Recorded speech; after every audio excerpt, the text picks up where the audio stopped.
that are mid 20s. I'm not sure 100% sure about that. Chance, do you It's, agree with what he said that you still think you can reach younger readers and buyers by using Facebook? Yeah, I think so. I guess I don't know the whole demographic analytics by any means, but everybody I know who's 15 and older has a Facebook. So Interesting. That's definitely not the case in my house. Travis, what do you got to say about that? Can you reach younger demographic with Facebook? Well, I mean, my child's 22 and she has a Facebook, but I wonder if it's just so she can interact with me because we're Right. I'm old. So I do think that there's a group of those, and I do think that the younger audience that's on Facebook are probably professionals. They probably do it more to connect with family and connected business because Facebook does a little bit more. It seems a little bit more professional than a Twitter or or Instagram, kind of like in the middle of like a LinkedIn, and it's like the first step. So I think you can, but I mean Facebook algorithms are so bad, right? I've got Tell us what you mean by the algorithms are so bad. like I have over 5,000 followers, like meaning I have 5,000 friends and I have like 4,000 something followers, something like that give or take. I don't reach a quarter of that, right? They don't see my post because it's very easy to get that 5,000, followers because you just add friends a whole bunch of times and it's a mutual thing, right? Everyone adds each other. It's not like one way like other platforms. So it's really easy to hit those higher numbers faster, but it doesn't mean you're going to be seen to everybody, which I think is one of the steps. The other thing is Facebook is very, very good at changing their algorithm all the time. I work very similar to Mike. I work as web design, web marketing. You have to constantly be changing the way you do things. There's a thing called Facebook Pixel that interacts with your website to help you do that. It's really great for advertising. Facebook has changed from they don't really care about people talking to people, more of people getting better targeted ads. Right. Hold that thought because that's the next question. So your thought is that Facebook still for you is reaching the younger demographic? No, I don't think it is, but I think it can. I don't think it's excluding the younger generation. It's not where I would go, but like I don't remember if it was Mike or Chance said, they don't have expendable income, so I'm not at a rush to get them either. It's hard to say. Okay, let's jump over to Chris. Chris, you got a little bit of a younger demographic too, right? The gaming industry is full of younger people. Do you feel that you're reaching them with Facebook? I don't even really use Facebook, if I'm being real. Like I get most of my stuff off direct or Instagram or Twitter at a very little rate. When you say direct, do you mean your website? Direct website, or I do a lot of like events. I'm in the community quite a bit, and I'm blessed with a 14-year-old daughter that loves manga and comic books, and all her friends get into my stuff through that. I've never since the day I decided to do comics, I got into a Facebook group with comic book creators, and I got out immediately and said it's not for me. Facebook. I want to know more about that. Why wasn't it for you? Well, I draw my own books. I went into a Facebook group and they were just tearing each other apart, and it didn't. You talked about the music industry, and I got signed off of MySpace. So back in the day, music industry was terrible too. You could walk into a room with people that pretend to be your friends, and then they tear you apart. I didn't want to be part of that. So I started posting on Instagram, and I have a closed group on Instagram. I don't have to worry about posting a picture on Facebook and having somebody tear it apart that I've never met, and they probably don't even know how to use a pen. So, no, I mean, you said, I guess, you said we're probably going to go into like paid ads in a minute, but I see Facebook, like you said, as family, friends, stuff like that. I've done the tracking on posts I've put on Facebook before, and they don't really net anything good, if I'm being real. Yeah, I agree with that too. So thanks for those thoughtful answers. And I want to tie this next question into what Travis and Chris were saying, which is how do I want to say this correctly? So Facebook started out as kind of a social platform. You're talking to friends, talking to family, but I think we all would agree that it's sort of become a retail platform. If you're on Facebook for 8 seconds, you're going to see an ad. And if you are trying to promote a product, you're also going to see multiple things for you to boost these posts. So my question is, let me ask it like this. Michael, I'll start with you. Does Facebook becoming more of a retail platform, does it help you or hurt you with your marketing? I mean, so the answer is that it does both. Like what it comes down to is you have different types of advertising on Facebook. You have organic and then you have paid, right? So if all you're trying to do is organic advertising, you're not going to get anything really out of Facebook. That's just the reality of it. Like you could go and spend 2-3 hours going through every single indie comic group that exists on Facebook, posting your campaign links and everything like that. You'll get some backers, but it's not going to be worth the 4 hours that you put into it, right? Whereas if you pay for it and actually pay attention to targeting for specific demographics, theoretically you should be able to get stuff. Now, when you say paid ads, you're talking about Facebook ads, yeah? Yes, because that's why, like as you said, it's become more of a virtual marketplace. So at that point, the only way for you to really compete in the virtual marketplace is if you put skin in the game. Join, right?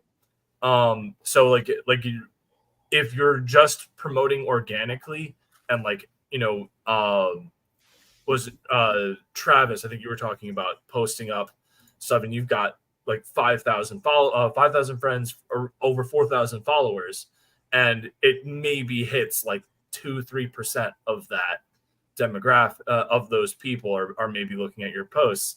And like that's ultimately, as he said, due to the algorithm is going to push something that's been paid over something that's organic regardless.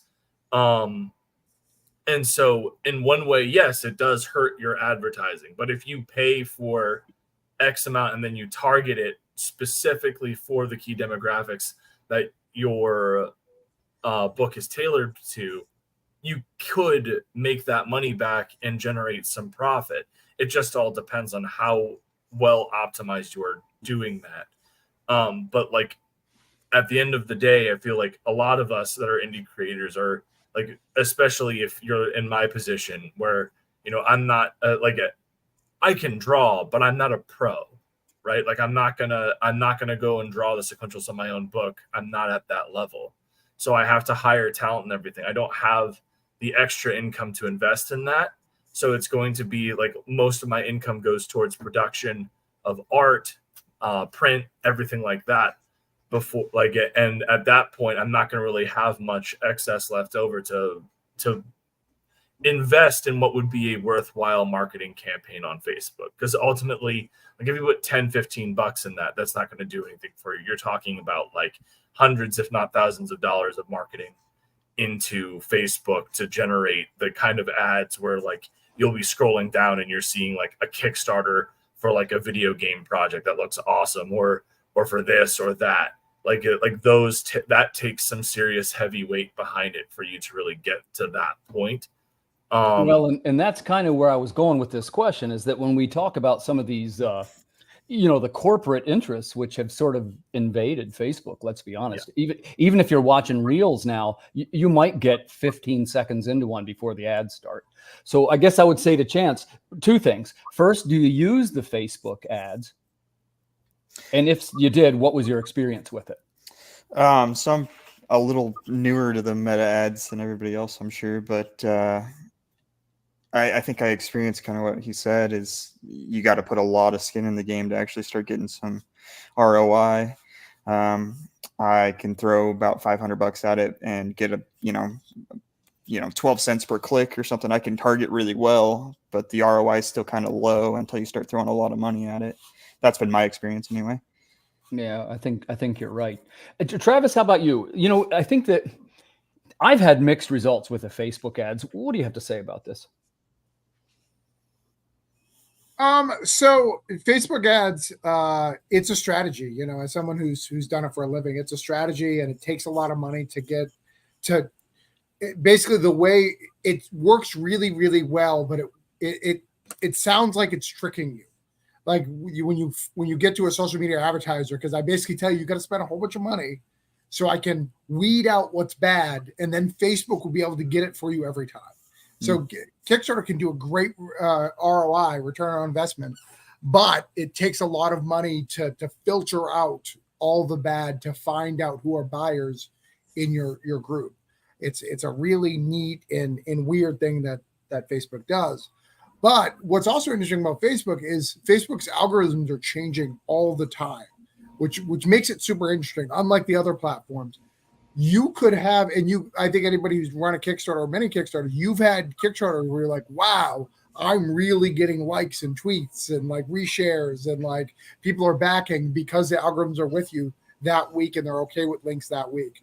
Normally, you'll find that lines up when Congress tells them, hey, we need to watch what you're doing. Normally, that's loosening the reins a little bit. Not that I'm a conspiracy theorist. I'm just saying what happens. Yeah. So those things happen.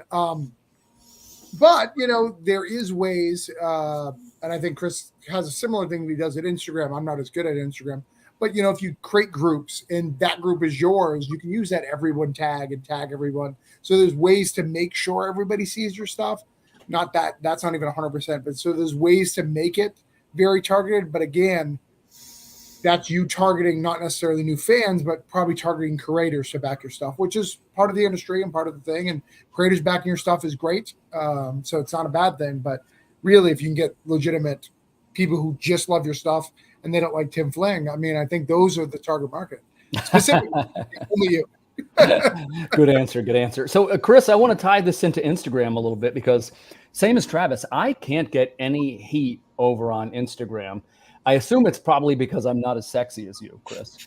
But I guess my secret that I want to ask you is two things.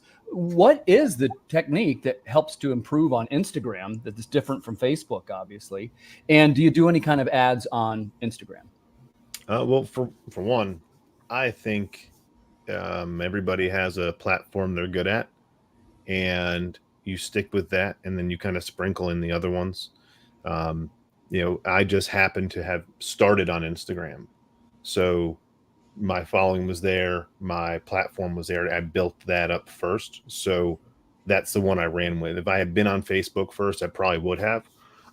It was interesting because I had a lot more friends and family on Facebook, but Instagram just was where I sat.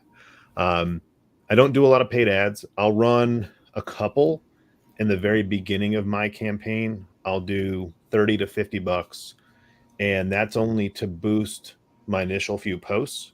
But what that does is it does warm up the algorithm. And if you guys work social media management, at 9 o'clock in the morning, you got to get up, you got to warm up the algorithm. You've got to like things, you got to comment on things, you got to get in people's DMs that you never speak to and just say, hey, this looks cool. You've got to get the algorithm to recognize you before you even post. And then when you post, you're going to show up more because you are using the platform. Like Travis said, with the algorithm changing all the time, you've got to priming the pump, so to speak. Right. You've got to stay in the kind of like the know of what's popular and what's not. And, let's like being a comic book creator is a full-time job on its own. Now you're taking on social media manager at the same time. It's a lot. So you have to that's why I say you find one that you can understand, you can do well at, and then just sprinkle in the rest. Yeah. Because if you have like your groups, I'm in a few of Travis's groups. They're very active, that they're good spaces. So you've built up those. I can't just tomorrow decide, hey, I want to build up groups with 5,000 people, because that's going to take away time from the platform I'm good at, which is Instagram. Right. So, that's where, again, switching platforms doesn't make sense to any of us, because I put all that time into building my stuff on Instagram. To move over to Kara, I don't know their algorithm yet. I don't know how that stuff works. Not all the people are on there. It's going to take more time. So Which again, You know, time being the most valuable commodity of all. Because, oh yeah, we're all comic creators, but the truth is we're all publishers too, right? And editors and social media managers and all the things that go onto it. People say all the time, hey, well, all you got to do is learn this. And I say, man, it's just one more thing, put it on the pile, yeah. And So- that's the thing. One more thing. One more thing. Well, So one of the things, Tim, I'd can I really say like- something Yeah, that go I ahead, forgot? Yeah. One of the things too that makes it extra hard on Kickstarter, if you're not aware, if you have people who mute you, because you could mute someone for a length of time. Well, our friends and family may mute us because he's selling his Kickstarter. He's always talking about Kickstarter. They may mute you. So Facebook also kind of mute you as well. It's like this reverse thing. So, and it's actually done on purpose. So Facebook's like, oh, we want you to spend that ad so we can kind of unmute you to the people who does it. It's a neat little trick they came up with. Yeah. And by the way, I'm guilty of that too. I like to have joy in my life. So, Travis knows me pretty well. I never say anything controversial. I don't get in any, it's just not me, man. So anytime you see the drama going, I mute those people. Nothing against them. I don't want to see it in my feed. I want to see more electric guitars, and I want to, you know what I mean? I just want things. I don't think you're alone with that at this point. I think most people are just kind of fed up with all the drama and negativity and stuff. So that's what I do. Yeah, and actually we talked about this on one of the shows. It's also bad for the brand. That's one man's opinion. You can create drama, but it's a short-term bump. Yeah. Now, I want to talk about something a little controversial, and we'll see how this goes. I may regret asking this question, so please be the upstanding professionals that you are. I don't mind disclosing to you guys, I'm against AI, okay? But I also realize that, I've been wrong about things a bunch of times, and to ignore the fact that it's coming is probably incorrect on my part. So you see already on Facebook, you got things like, have you seen this little AI description of what the comments are so you don't have to read the descriptions? If you want to, you can set your post when it has the comments underneath it. The AI will give you a quick summary of everybody's post. Interesting. Yeah. By the way, I don't love this, so please don't hear me that I like this feature. My question to you is this: my sense is that many creators are going to try to resist the advent of AI, and by the way, I'm one of them. But do you think that this will hurt us if we are trying to resist the AI generated comments? Or more specifically, will the users of Facebook start to, hey, these are all AI generated feed. Will they start to not use the platform? Michael, you go first. That's a difficult question. So I definitely see where it could go, like pretty much either way. Where like if you're having people, like from the artist standpoint, because let's be clear, like I think that pretty much every single person that works in the creative field looks at AI and it's just a eye roll thing of why are we doing this? Like Skynet exists. Like we've all seen how this turns out. And so it's like it's just one of those things where it's like it's very frustrating for us because it's seeming to kind of edge into what we're doing first. And so like I definitely could see, as you said, like a lot of creators trying to push against it, and then that kind of backfiring from the platform aspect of like, well, if you're not going to allow these things, then we're just going to not really bump your stuff in the algorithm, and you're just going to be dead in the water here. But then on the other side, nobody likes bots. True. Like if you see that the majority of the interaction on a post is bots, the first thing that comes to I think most people's mind is, oh, this is spam, right? Like, and so I do think that it could go really either way. I'm not clairvoyant, so I'm not going to be able to make any claims on which way I think that is most likely to go. I do think it could go either way, but like ultimately, I just that's above my pay grade. So it's a smart answer. Hedge your bets. Chance, how about you? You see the AI coming into the social media platforms. If we resist them, is that going to hurt us?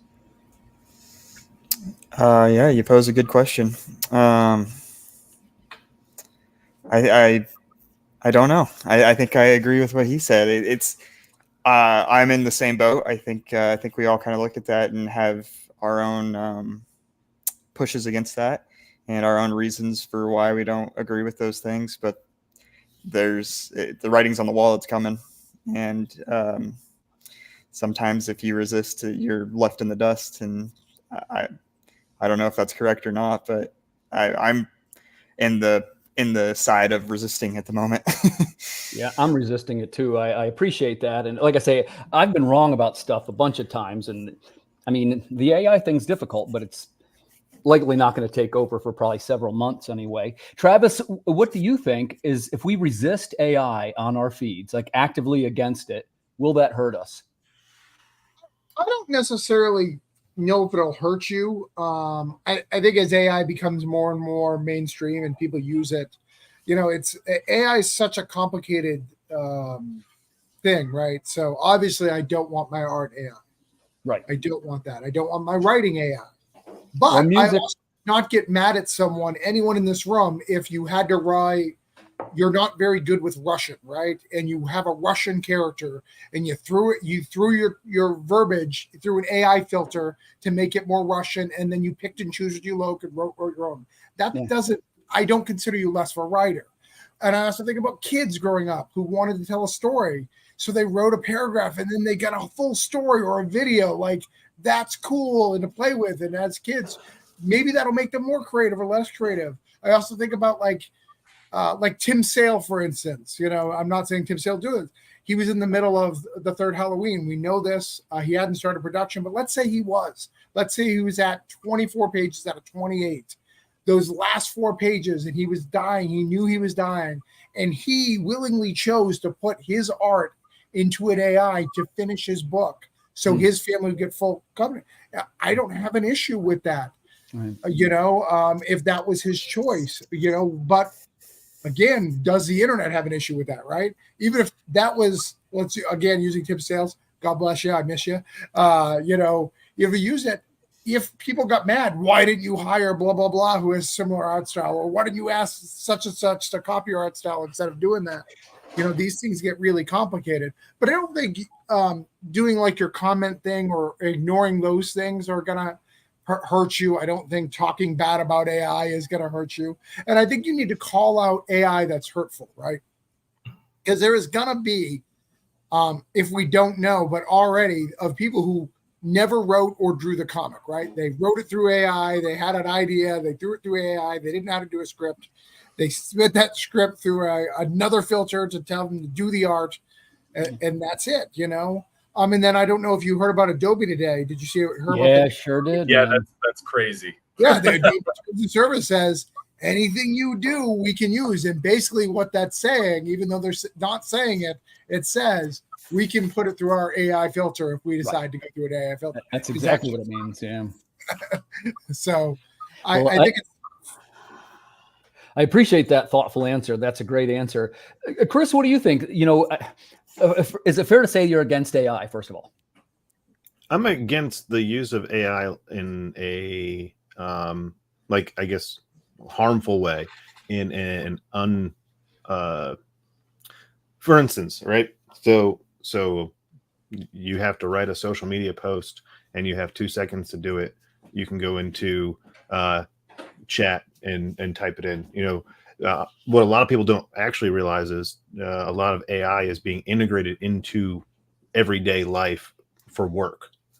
So I have to use Chat GPT for work right now. They paid for it. I have to put certain things through there because we have people in different states, and I don't know all the laws for the different states, but Chat GPT does. So if I have a legal statement that I have to write and I can throw it through there and they can just check it, I can use it. I think it long term, if you use it as a tool, that's one thing. But like he said, if you use it to fraudulently create things and then put it through and use AI to create the art, you've never created the art, right? That's a completely different story.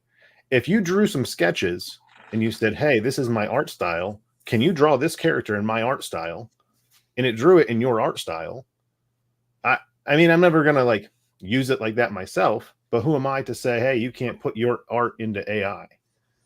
You know, I think just like we fought the digital revolution, just like we fought streaming revolution. I mean, hell, 30 years ago, I wouldn't even be an artist because I draw digitally. You know, my heart stopped 3 times before I was 7 years old. I'm lucky some days if my resting heart rate's not 110. So my hand shakes sometimes. You know, it's tough. So because of that, I use digital, because if I if I had to use pen and paper all the time, there'd be days where I'd be doing this and all of a sudden you just have a ragged line.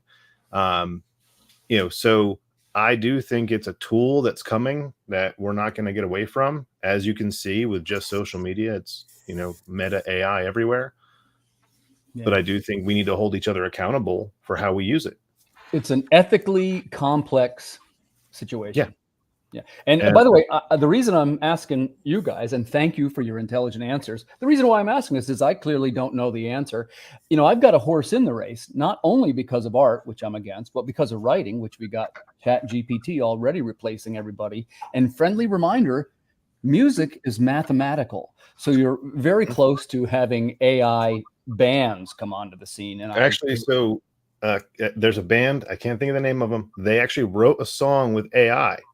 And they said they fed it their entire backlog of music, and they said, write a song that we would write. I can't think.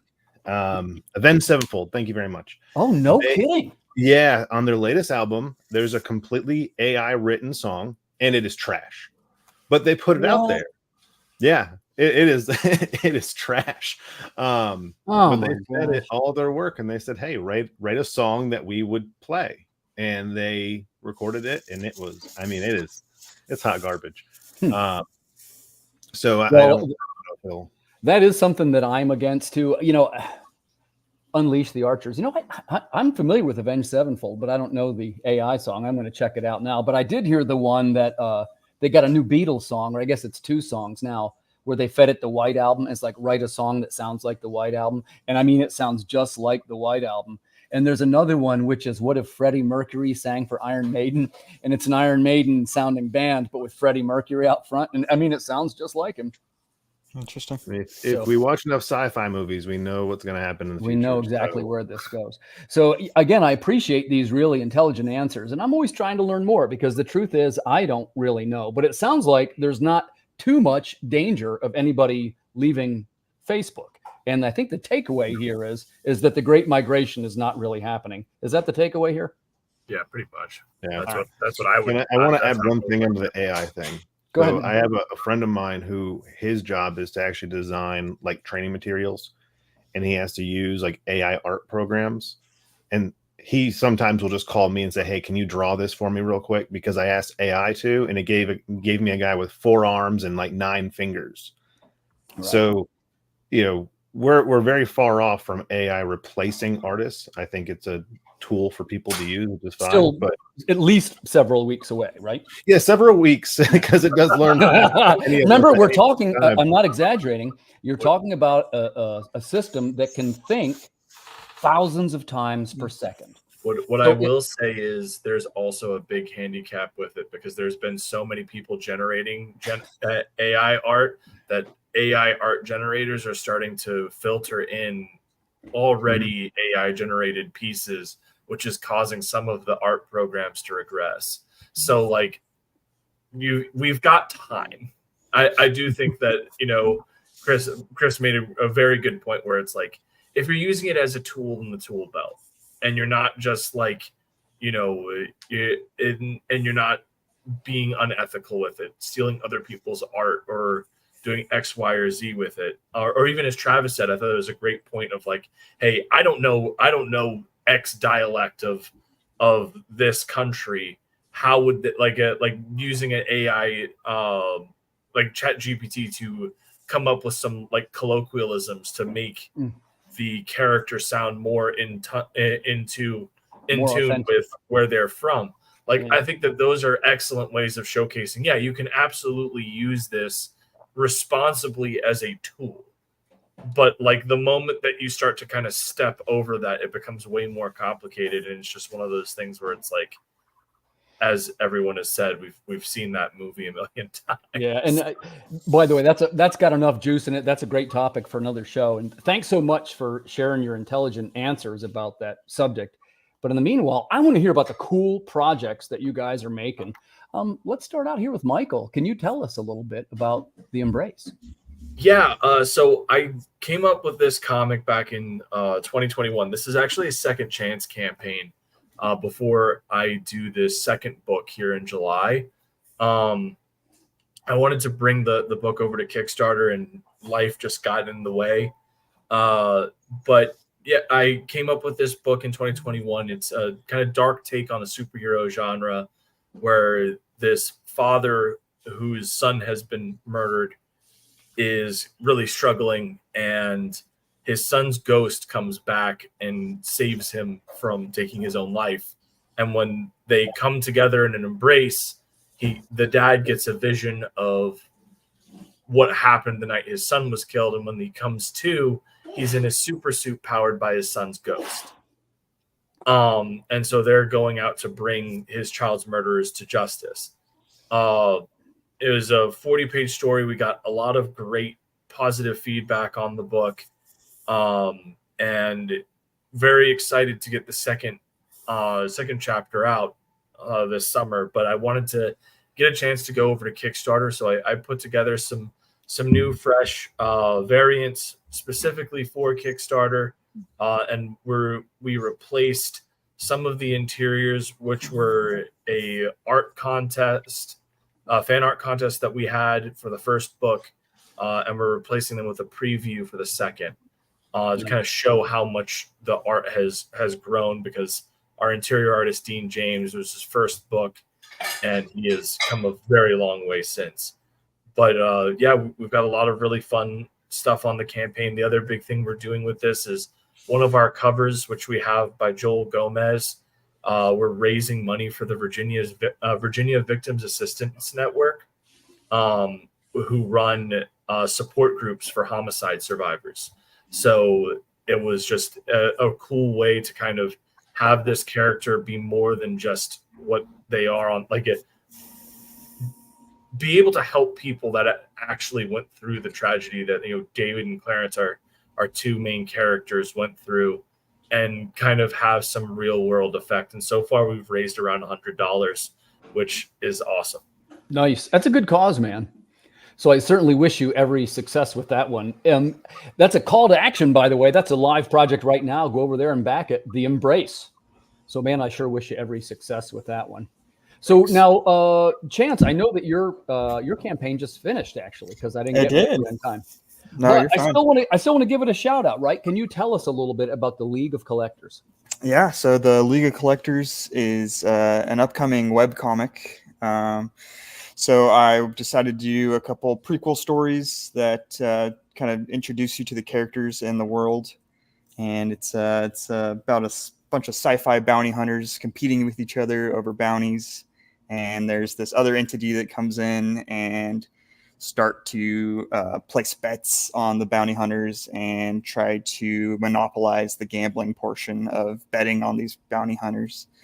And so this first Kickstarter was about the first issue, was introducing the main character Show, who was a main character in the web series.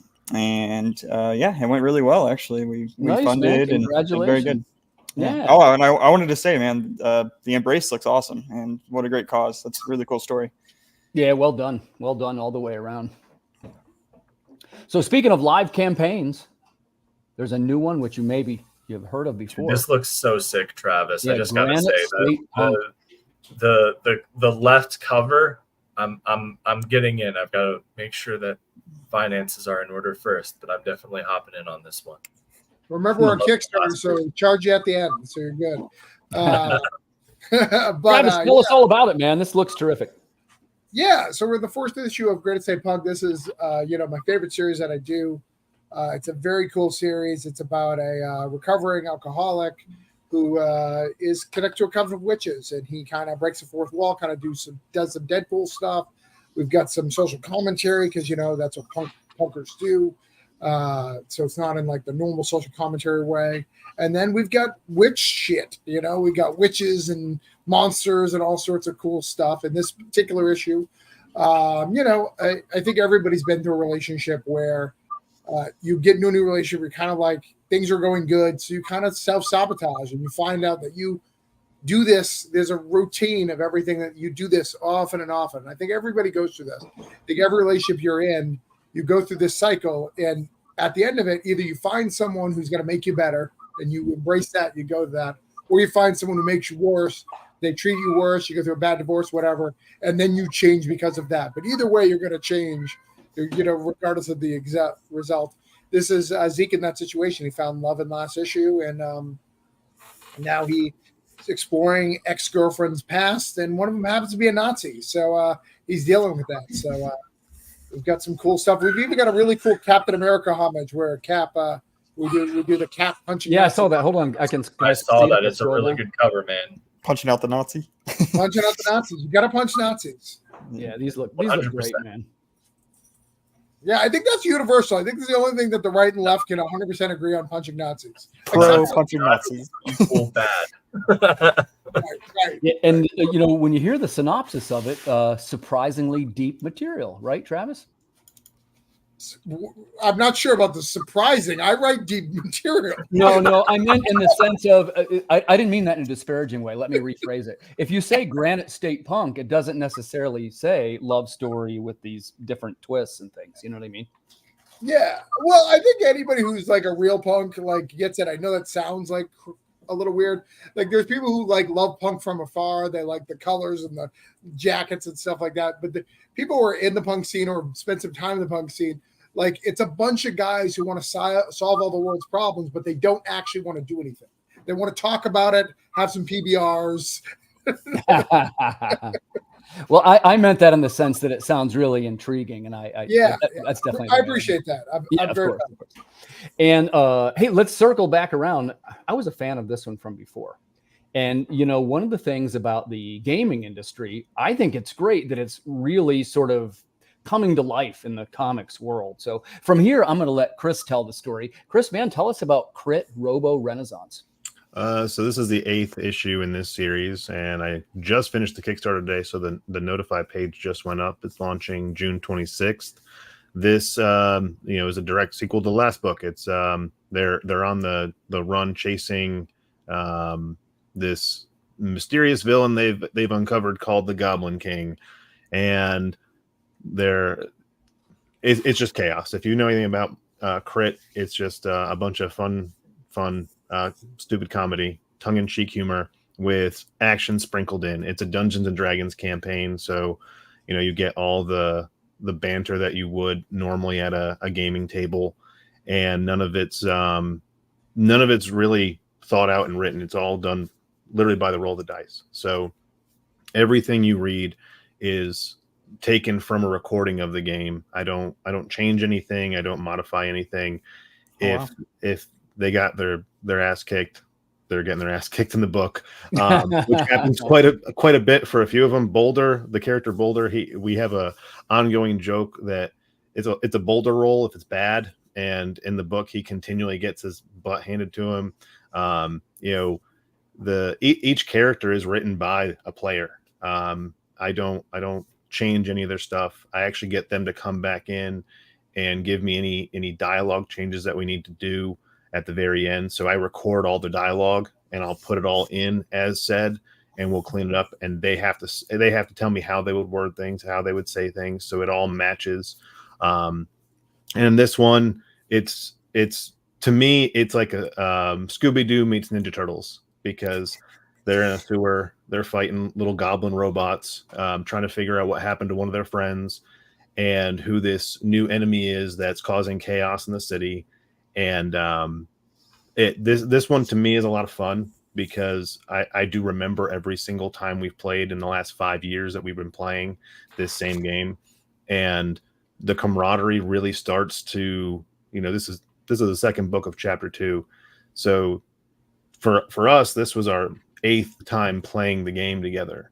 And if you play D&D, you get to eight sessions, you're doing really well. And the team is really starting to work well together. They're starting to really bounce off each other. The dialogue is a lot stronger. Their role playing is a lot better. And so I'm really excited to put this one out there. I think everyone's going to really enjoy some of the chaos that happens. And I'm blessed to have some really good cover artists. Mo Lubison did a Liefeld homage there. Yeah, I see. Matt Weldon loved my idea for the Dark Crystal because I sent him a whole bunch of 80s movie covers, and he gave me the one to the left of that. That's the deluxe cover right there.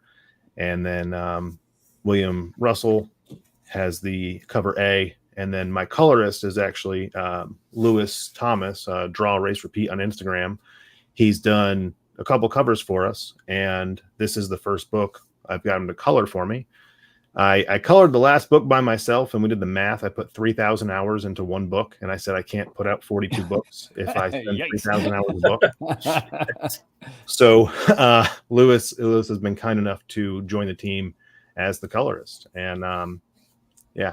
So if you don't know anything about Crit, every book I treat it like an X-Men episode from when we were kids.